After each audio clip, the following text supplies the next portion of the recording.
Hey, what's up, everybody?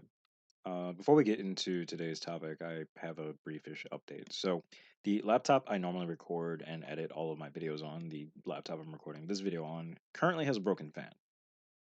I do not want to replace it specifically because it is one of those integrated fan and heatsink deals.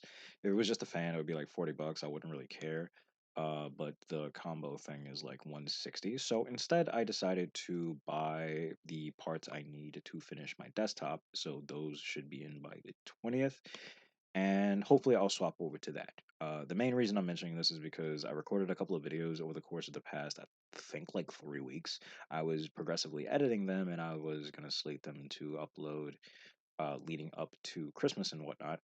But can't do that anymore. The videos are edited and everything. I just can't render them. Otherwise, I'm probably going to destroy this computer.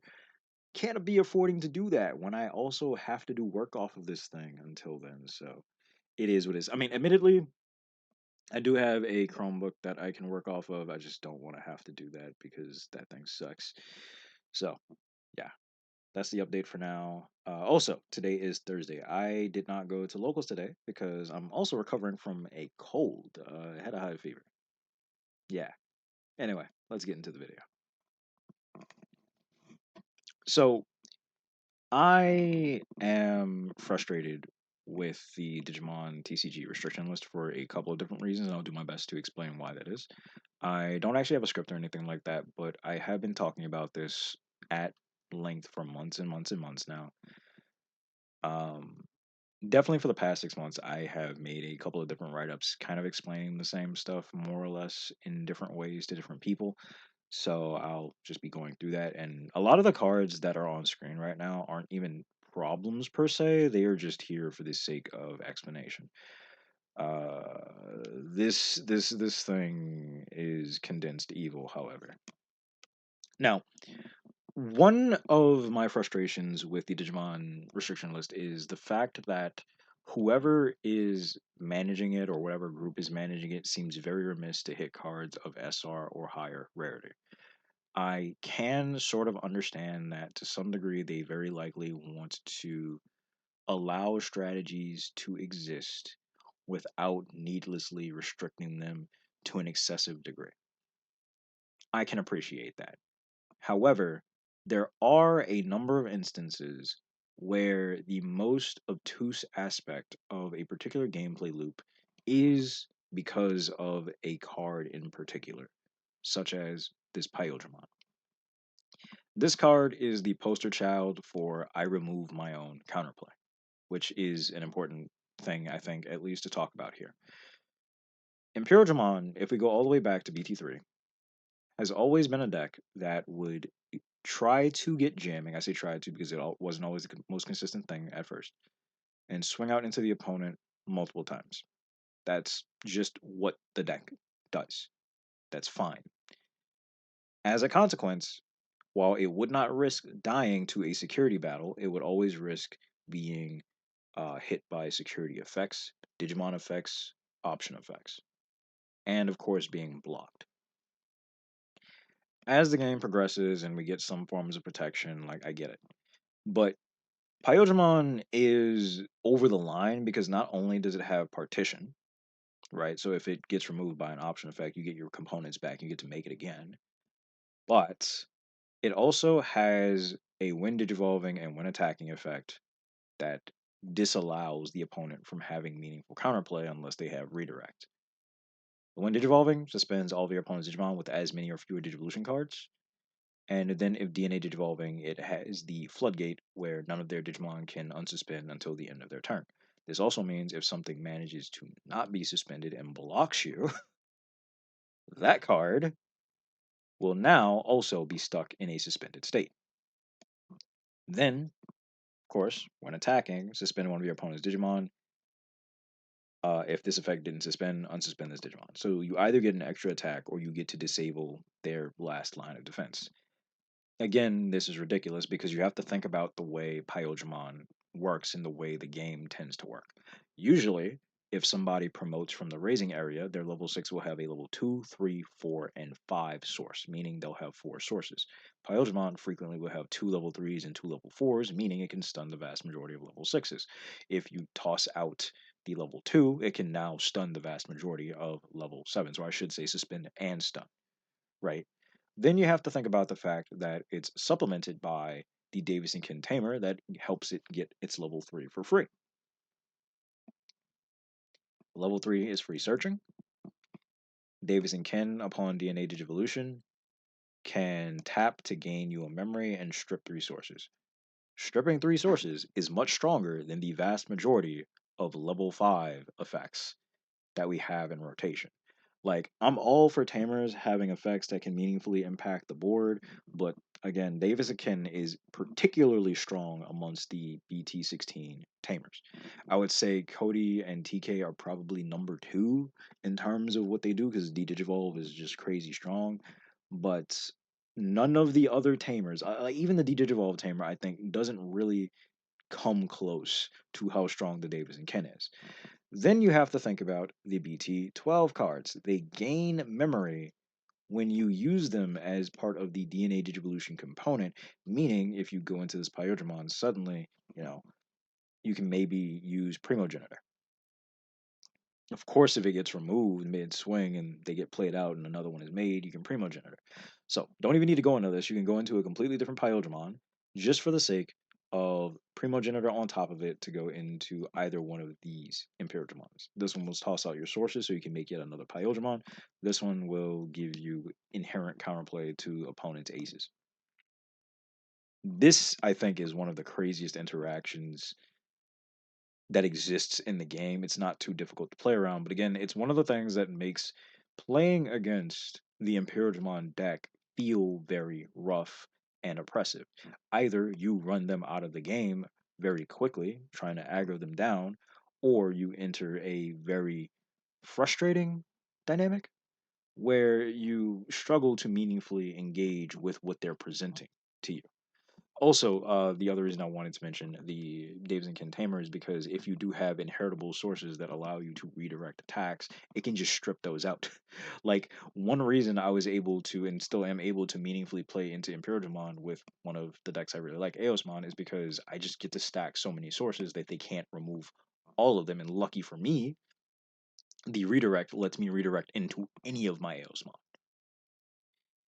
But yeah, like this card also again just punishes the opponent for running removal in the first place because like the thing that I think a lot of people may not realize until they face this because I've seen people have this reaction so many times. When your security options go off, they are mandatory, right? Some games make it so that you can choose. I think we do have a couple of security options that have like optional effects, but for the most part, your removal ones are mandatory. So if this is the only body on board, you have to hit this. So you'll lose a game because you don't have a choice. There's something related to this I want to talk about, but we're gonna jump ahead to Genku. Now, Genku, even in BT10, was kind of frustrating to deal with because it would give your Digimon, or rather your opponent's Digimon, extra DP. And this would usually be supplemented by Justmon X, maybe GX. They'd go crazy. They'd give you like 7 memory, but they'd check most of your security in the process. And the whole idea was you needed to remove their board or lose. But what made it worse is Jesmon also would end up removing its own counterplay because it had the ability to attack the opponent's unsuspended bodies. So sometimes, frequently even, the best thing you could do is develop your line in the back and just play out options and stuff like that to hope that once they go for their attack, you can move out and maybe address their board. Even if you do address their board, there's no guarantee that you won't still lose on the crackback because you might not be able to actually get rid of everything that matters, and by everything that matters, I mean just the biggest bodies, because usually the smaller bodies would be easier to pop or block or whatever. They decided to go full tilt and made an even stronger Genku X in BT20. Digivolve 2, then it gives your whole board a lingering protection effect against Digimon effects when Digimon effects are the vast majority of what we can use to even engage with the opponent. And on top of that, it gives all of your Sistermon, Huckmon and Name Digimon, and Royal Knights reboot and blocker. The opponent's turn effect might not seem like that big of a deal at first glance, but in practice, this usually means if you have the ability, let's say you're playing against the Genku control deck, to swing at some of their floodgates, they can just block you, right? So one of your avenues for potentially maybe doing something is denied inherently by the card, right? So again, deny you counterplay. If you have removal effects, they're not going to work unless they're options. And most colors do not have options that help them meaningfully deal with what Genku is trying to do. Sure, you can run Crimson Blaze if you're playing a red deck, but what's your option for other decks? Crimson Blaze will straight up cost you one or two memory, pop a couple bodies, and you'll be good. But even then, hey, guess what? This deck runs the decoy Sistermon, so whichever floodgate is the strongest against you is still not gonna work. Like, I don't have the recording anymore because I'm a fucking idiot, but I played against Genku Control with Galactic on DCGO, and legitimately the only reason I was able to win the game is because I got very lucky. They kept this on board, which made sense. I'm gonna be clear, it made sense, but I had the ability to set up Digivolution cost reduction without having to do the Digicross play. So the fact they let this die actually allowed me to engage with them. And that's a kind of terrible situation to be in. I only was able to progress in the game because of a 50-50. That sucks, dude. I've also lost to Crew because I've seen people build up like in the back a little bit and they play out the options. They went into their actual Genku for cheap. They did evolve into Genku X from trash because it just does that. Yeah. And I think they played out a couple of bodies thanks to their inheritables or whatever. They didn't actually swing at me immediately. But they followed it up by hard playing Alphamon Ace. Now, normally, most decks I play against that toss out Alphamon Ace directly, I can just pop that. If I'm playing against Royal Knights, vast majority of decks I'm playing, I don't care, dog. I can deal with that. Sometimes I can't, and usually it's not the end of the world. But here, it wasn't going to go away, because no Yggdrasil, obviously. And while I did have an effect I could pop it immediately, it was a Digimon effect. I couldn't do anything. If I swing at them to potentially force a block or something, I'm negging myself because, hey, they can just let me hit. They'll get three memory off of it, and that's less for me to work with. Even if I wait till later in my turn to do that, they're getting resources. They're ending my turn early potentially, and I just got to live with it. Now, there's a pair for comparison. This Pyojimon that is way too overtuned, much better than many level 7s, I believe was taken into consideration on some level when they designed Tiger Vespamon. Tiger Vespamon is from two sets later. It also has the Floodgate suspension effect, but the effect that suspends Digimon is much stricter. It can only suspend opponent's cards, or Digimon rather, based on the Royal Base player's face up security cards. While the deck is a bit better at flipping their security cards face up, you're generally speaking only going to suspend two bodies off of this. So if your opponent has a third body and they can block with it, they can offset this. Additionally, if this card is removed in some way, shape, or form, you either have to burn a protection, which will flip one of your face up security cards face down, or will send one of your bodies, extra bodies, into security, or you just lose this, right? Like you don't get to remake it super easily. You have to rely on other tools like your scrambles, your other options, your delays, your memory gain effects to go up into another one of these, right? And you also don't get as much free value because sure you can like toss out some bees and stuff off of various different effects once you progress the game far enough, but you don't get it for free off of a tamer. Then for Ganku, we can look at Wargreymon on Ace. This card also gives Digimon effect protection, but it scales based on tamers. You can only give protection to a maximum of three different Digimon, right? And it doesn't really spawn a board in the process. It doesn't really enable you to use a whole bunch of floodgates. If you wanted to use floodgates, which Adventure does have floodgates, you have to actually use Metal Garurumon to get those. You know, so it's just an entirely different experience. These cards are, I don't want to say easy to engage with necessarily, because I feel like that gives the wrong idea, but actively engaging with these cards does not involve overcoming an insurmountable wall. Yes, the War Greymon can be supplemented by the courage option, right? If you remove any of their bodies, including this one, they can spit out a five, and maybe that five can ace, and you have to deal with all of that. But at least there is engagement. At least there is back and forth. Pile and this thing don't really do that. And that's the thing that kind of drives me up a wall about Pile. It's an SR card that is way too strong, but it also is supplemented by all these other things. And instead of hitting something, some combination of things to make the gameplay experience against Imperial less obtuse, they just hit a consistency tool in a deck full of consistency tools. Another angle of this is Ruin Mode. Ruin Mode comes up time and time again. And as cool as this alt art looks, as bad as I want to have one for myself, because it is a banger, right? This card should probably be limited to one, if not outright banned. Like, I want to make it clear. I am not saying that Velderarm should be unrestricted with Sakuya, but when you compare these cards, Velderarm is a pretty strong floodgate. It has two actually. It stops on play effects, and it stops the opponent's Digimon from being able to unsuspend until the end of their turn. Both very strong, but they both allow for a lot of counterplay. It doesn't stop when digivolving effects. It doesn't stop when attacking effects.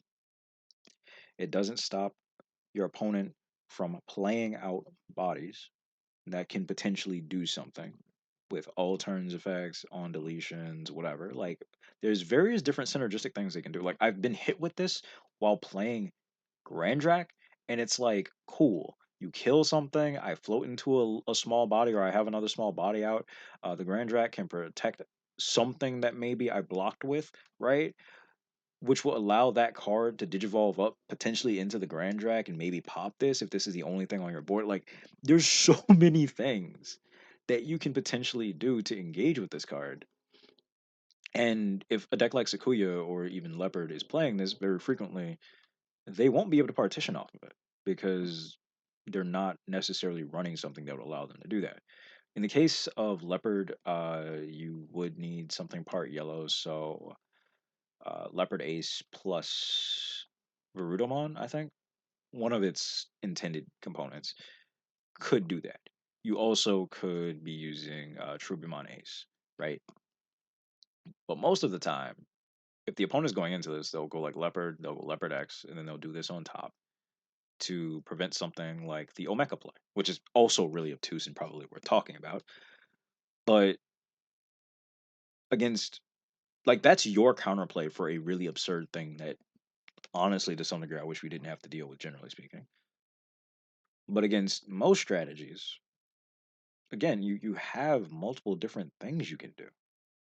This doesn't actually remove the bodies, it just suspends them, right? And again, while yes, it does have partition, another facet of this card is because it's level 7, most decks aren't going to be running a bunch of cards that are level 7. A lot of the decks that run this run it at 2, maybe 3 copies. So if you out one, the likelihood you're immediately going to have to deal with another one is relatively low. Shaka also checks to security, has a floodgate effect in a sense because the minus security attack can prevent you from losing the game. But again, it doesn't stop your opponent from using one attacking effects, on play effects, when digivolving effects. It doesn't stop your opponent from using aces. It doesn't stop their option cards. If their option cards fly out of security and blow this guy up, that's that. You know? It's just very strange to me that people will compare both of these cards and argue that, oh yeah, like Sakuyamon, the deck is a problem because it turbos level 7. And I can understand like maybe that's something that should be addressed as well, and I'm not saying that it shouldn't, but it's very difficult to equate the impact that Shine Greymon Ruin Mode has on a given game to the impact that either of these do. Like playing against 7th grade Demon Lords, there's been so many instances I have had an opponent go into Ruin Mode and pop their own Ruin Mode to minus 10k me just to guarantee that they can go into their Ogdomon. So any counterplay I had no longer matters. Because maybe I had something that would have forced them to interact with me in some way, shape, or form, and maybe would have prevented them from winning the game. Now that's thrown out of the window. We have the Mummy Loop, right? Even if that's not super duper fast, it's still something that's pretty decently strong once it got there, and it loops this card. Like at some point of this card being looped, I think we have to realize that this is kind of the issue rather than necessarily just the components that allowed for it. You got to remember, DP reduction is one of the strongest forms of removal in the game. It disallows on play effects from happening, which, is part of the reason that people use Valderarm. But again, it removes bodies entirely, whereas Valderarm does not. And I only really had Revelation here for the sake of comparison, but you pay for memory to put this thing in security a lot of the time. And you'll need Kyrie out, so it's much higher investment. Then you specifically need to trash your own security. There are a handful of cards that can put it directly there, one of them being Gintarosmon here, and Gintarosmon also can just straight up trigger it, which is pretty strong. But guess what? Unlike Digimon, this option isn't really recyclable currently. And that's also kind of an issue I have as well. The scramble cards to some degree subvert the restriction list because cards that are limited to one you now effectively have four extra copies of, potentially, depending on how many scrambles you're running, because of the scrambles. Purple has even more thanks to calling and various recycle cards, but I digress. And that's also an issue that I have with the reason they gave for Digivolution Plugin S. Like, a lot of people were running this card at one or two anyway in proper, like, more meta oriented builds of Sakuya. A lot of the time, if people were running extra copies of these, it was because they were on a budget and didn't have the scrambles, right? And this card is cited as helping with immediately going from a low level to a level 7 card, which is true. But you know what's notable about this card? It only allows you to digivolve into a Digimon that has a Digivolution cost of 3 or less. So it's effectively giving you a one cost discount unless you're playing it for free off of Talmon, which is the main instance you prefer to be using it, or off of Rika or something like that, right? I already had this set up. You notice anything interesting about these cards? Every single one of them has a Digivolution cost of 4 or more. And this thing can't even like Digivolve on top of something unless it has the hero trait. So, you know, and that's really notable. Valderarm in practice can be free if you're using Scramble off of an effect because it can refund 2 memory, potentially more. But if you scramble into it directly, you're paying 2 for the scramble. Scramble only reduces by 3, so it's a total of 4. And then it refunds maybe 2. So it costs 2. It's not too bad. If you digivolve directly, it'll cost 3. Again, not too bad. Really efficient. But you could run burst mode to close out a game, and people don't really do that. Even though having a bunch of security attack off this guy is mad easy. And you get to DP minus something like minus 20k. That's crazy, right? Shaka is something people only started running really because Velder got hit. And Shaka wasn't even really preferred because it doesn't really help with the main rough matchup, which is Royal Knights once Omeka is in rotation. To reiterate my perspective, or at least the components of it. First, it's frustrating that Bandai seems very disinclined to hit super rare and secret rare cards unless they hit an extreme of use, similar to Mirage, Anubis, or Apoc. This is particularly frustrating to me because a number of the cards that present obtuse gameplay dynamics clearly have those gameplay dynamics taken into consideration when similar cards are designed for later sets. And I can't speak for anyone else, but to me, it makes it somewhat clear that, to some degree, there's an awareness of the issues that these strategies may be presenting in a standard gameplay loop.